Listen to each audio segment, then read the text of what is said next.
If you are a Sigma INFJ who has ever wondered why your silence feels like a weapon, why people suddenly stop reaching out when you go cold, this is your story. When a Sigma INFJ goes cold, it is not a tantrum, it is not a plea for attention or a calculated strategy to manipulate. It is something far older, far more primal. It is the door slam, but not the door slam most people imagine. This is not a dramatic exit, not a shouted declaration of boundaries or a teary goodbye. This is the moment when the castle gate closes without a sound, when the drawbridge lifts, when the lights go out in the tower, and no one is invited back in. The Sigma INFJ does not storm away. They simply stop extending the bridge. They stop lighting the torches. And the silence that follows is so complete, so final, that those on the outside begin to wonder if they ever mattered at all. But what triggers this? What pushes the Sigma INFJ, that rare fusion of the empathetic counselor and the self-sufficient lone wolf, to withdraw so utterly? The answer lies not in a single betrayal or disappointment, but in an accumulation, a quiet erosion of trust, respect, and reciprocity that finally crosses an invisible threshold. Jung spoke of the shadow, that part of ourselves we repress, the darkness we refuse to acknowledge. For most people, the shadow leaks out in bursts of anger, passive aggression, and resentment. But the Sigma INFJ has spent a lifetime integrating their shadow, understanding it, and making peace with it. When they go cold, it is not the shadow erupting. It is the conscious self deciding that the cost of connection has become too high. Nietzsche wrote that whoever fights monsters should see to it that in the process, he does not become a monster, and that when you gaze long into an abyss, the abyss also gazes into you. The Sigma INFJ has gazed into that abyss, has fought those monsters, and has returned with the knowledge that some battles are not worth fighting, some people are not worth saving, and some doors are better closed. The door slam is not cruel, it is preservation, it is the final act of self-respect. The first trigger is the collapse of reciprocity. The Sigma INFJ is not a martyr, though they are often mistaken for one.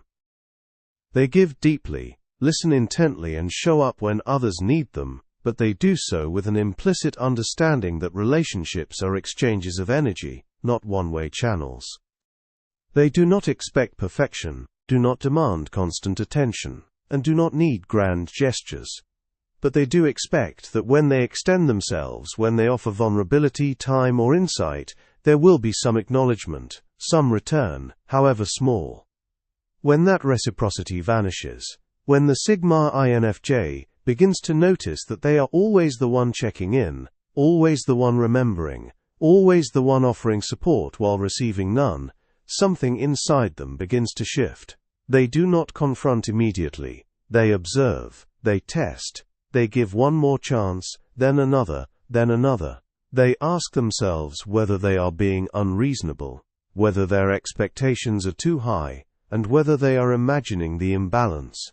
But the Sigma INFJ is a keen observer of patterns, and patterns do not lie. When every conversation becomes about the other person's problems, when their own struggles are met with distraction or dismissal, when they realize they could disappear for weeks and no one would notice, the door begins to close. This is not bitterness, this is clarity. The Sigma INFJ sees the relationship for what it truly is, a transaction in which they are the only one investing, and they withdraw. There is no argument, no explanation, they simply stop reaching out. And when the other person finally notices the absence and asks what happened, the Sigma INFJ often says nothing. Because the answer should have been obvious all along. In Greek myth, Prometheus brought fire to humanity, and was punished for it. Chained to a rock where an eagle ate his liver every day, only for it to regenerate each night so the torment could continue. The Sigma INFJ knows this story intimately. They have been Prometheus, offering their gifts, their insight, their care, only to be devoured by those who take without gratitude. The door slam is the moment they break the chains and walk away from the rock. The second trigger is boundary violation. Boundaries, for the Sigma INFJ, are not walls. They are carefully constructed agreements about how they will be treated, how their time and energy will be respected, and how their inner world will be protected. These boundaries are not arbitrary or selfish. They are the result of years of painful lessons, of giving too much and being left empty, of allowing others to get too close and being betrayed. The Sigma INFJ does not enjoy setting boundaries. It goes against their nature, which is to be open, to understand, to accommodate, but they have learned, often through suffering, that boundaries are necessary for survival. They communicate these boundaries, sometimes explicitly, more often implicitly, through their actions and responses. They show you where the line is, and they trust that you will respect it. When you cross that line once, they forgive. They assume good intent, assume you did not understand, and assume it was a mistake. When you cross it twice, they clarify. They might pull back slightly, might become a little more guarded, but they give you the opportunity to correct course. But when you cross it a third time, when it becomes clear that you either do not care about their boundaries or believe yourself exempt from them, the door slams. There is no fourth chance. The Sigma INFJ has already given you more grace than most people would. They have already extended patience and understanding far beyond what was reasonable, and now, they are done. This is not vindictiveness, this is self-preservation. The Sigma INFJ knows that people who repeatedly violate boundaries are not safe, and they have no interest in allowing unsafe people into their inner sanctum. Plato wrote in the Republic that the measure of a man is what he does with power, and the Sigma INFJ understands that how someone treats your boundaries is a measure of their respect for your humanity. When that respect is absent, so too is the relationship. The door slam in this context is a declaration: you have shown me who you are, and I believe you, and I am choosing myself. The third trigger is betrayal of trust. Trust, for the Sigma INFJ, is sacred. It is not given lightly, not offered casually. The Sigma INFJ is warm and empathetic, but they are also cautious, discerning, and aware that not everyone deserves access to their inner world. When they do trust you, when they let you past the outer defenses and show you their vulnerabilities, their fears, their deepest truths, they are giving you something precious. They are handing you a key to the most guarded parts of themselves. And they trust that you will not misuse that key, will not betray that confidence, will not weaponize their honesty against them. But when you do, when you take what they shared in private and use it to hurt them, or gossip about it, or dismiss it as unimportant, something inside the Sigma INFJ breaks. Not in a way that can be repaired. Not in the way that allows for apologies and second chances. This is a clean break, a fracture so complete that the pieces no longer fit together. The Sigma INFJ does not rage or accuse. They go silent. They withdraw. They become cold, distant, unreachable, and no amount of pleading or explaining will bring them back, because the trust that once existed has been destroyed. And the Sigma INFJ does not rebuild what has been proven unstable. In Norse mythology, Loki repeatedly betrays the gods, and eventually they bind him beneath the earth, where venom drips onto his face for eternity. The Sigma INFJ does not seek such dramatic punishment. They simply remove you from their world. You are not bound or tormented, you are forgotten. And for someone who once mattered deeply to a Sigma INFJ, that forgetting is the harshest consequence imaginable. The door slam here is not an ending, it is an erasure. The fourth trigger is sustained inauthenticity. The Sigma INFJ is drawn to depth, to truth, to people who are willing to be real. They have little patience for pretense, for shallow conversations, for relationships that exist only on the surface.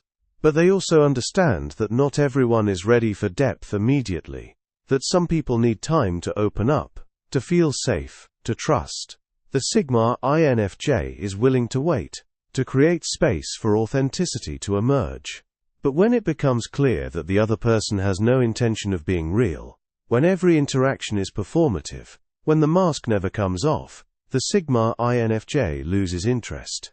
They do not judge you for your inauthenticity, they simply recognize that you are not their person. And they move on. This trigger is quieter than the others. There is no betrayal, no boundary violation, no collapse of reciprocity. There is simply a realization that the connection is hollow, that there is no substance beneath the surface, and that the Sigma INFJ is wasting their time trying to find it. They do not confront you about this. They do not ask you to be more real, or to open up. They just fade. They stop initiating contact, stop responding with enthusiasm, stop investing energy, and eventually, they stop responding at all. The door does not slam here. It closes slowly, quietly, until one day you realize it has been shut for months and you never noticed. Jung believed that the privilege of a lifetime is to become who you truly are, and the Sigma INFJ has no interest in relationships with people who refuse that privilege, who choose to remain hidden, who will not meet them in the depths. The door slam in this context is a gentle release, a recognition that you are not meant to walk the same path. The fifth trigger is emotional exhaustion. The Sigma INFJ is an empath, but they are not infinite. They feel deeply, absorb the emotions of others, and carry weights that are not theirs to carry. They do this because it is their nature, because they cannot help but attune to the suffering around them, and because they believe in the power of presence and understanding. But there is a cost. Every conversation with someone in crisis, every attempt to soothe someone's anxiety, every moment spent holding space for another's pain, drains the Sigma INFJ. And if they do not have time to recover, if they do not have space to retreat and replenish, if they are constantly called upon to be the emotional anchor for others, they begin to deplete. At first, they push through. They tell themselves they can handle it, that this is what they are meant to do, that it would be selfish to withdraw. But the depletion continues. And eventually they hit a point where they have nothing left to give. This is not burnout in the conventional sense. This is a soul-deep exhaustion, a feeling that they have given so much of themselves that they no longer recognize who they are. And when they reach this point, the door slams. Not because they are angry, not because they have been wronged, but because they must survive. They retreat completely, cut off contact, disappear into solitude. They do not explain, do not apologize, do not offer a timeline for their return. They simply vanish. And those who relied on them, who took and took without ever asking if the Sigma INFJ was okay, are left confused and hurt. But the Sigma INFJ cannot care about that now. They are too busy trying to remember who they were before they became everyone else's healer. In the myth of Chiron, the wounded healer, we find a creature who tends to the wounds of others, but can never heal his own. The Sigma INFJ knows this story, lives this story, and the door slam is the moment they stop trying to heal everyone else and finally turn inward to heal themselves. The door slam, when it comes, is absolute. There are no halfway measures, no partial withdrawals. The Sigma INFJ does not play games, does not leave breadcrumbs, does not hope you will chase them. When they close the door, it is locked, barred, and in many cases bricked over. They do not look back. They do not wonder if they made the right choice. They know they did, because the door slam is never impulsive. It is the culmination of countless observations, considerations, second chances, and painful realizations. By the time the Sigma INFJ goes cold, they have already processed the loss, already grieved the relationship, and already made peace with the ending. The silence you experience is not the beginning of their withdrawal, it is the final stage. You are only just noticing what has been happening for months. And this is why the door slam feels so shocking to those on the receiving end. One day, everything seems fine. The next, the Sigma INFJ is gone. But nothing changed overnight. You simply were not paying attention. The signs were there. The distance was growing. The reciprocity was fading. The boundaries were being crossed. The Sigma INFJ gave you every opportunity to notice, to adjust, to show up differently. And you did not. So they left. Not with drama, not with anger, but with the quiet certainty that they deserve better. Nietzsche wrote that the individual has always had to struggle to keep from being overwhelmed by the tribe, and the Sigma INFJ embodies this struggle. They refuse to be consumed by others, refuse to sacrifice themselves on the altar of connection, refuse to remain in relationships that diminish them. The door slam is their declaration of independence, their refusal to be overwhelmed. If this resonates with you, if you have felt the weight of being the one who always gives, the one who always understands, the one who eventually has to walk away to survive, you are not alone. The Sigma INFJ path is a solitary one, but it is also a path of profound self-respect and integrity. Share your story in the comments. Tell us about the moment you slammed the door, about what pushed you to that point, about how it felt to finally choose yourself. And if you want to continue exploring what it means to be a Sigma INFJ, to understand the paradoxes and powers of this rare identity, subscribe. This is not just a channel. This is a community of those who understand what it means to walk alone, to carry depth in a shallow world, to know when enough is enough. You belong here.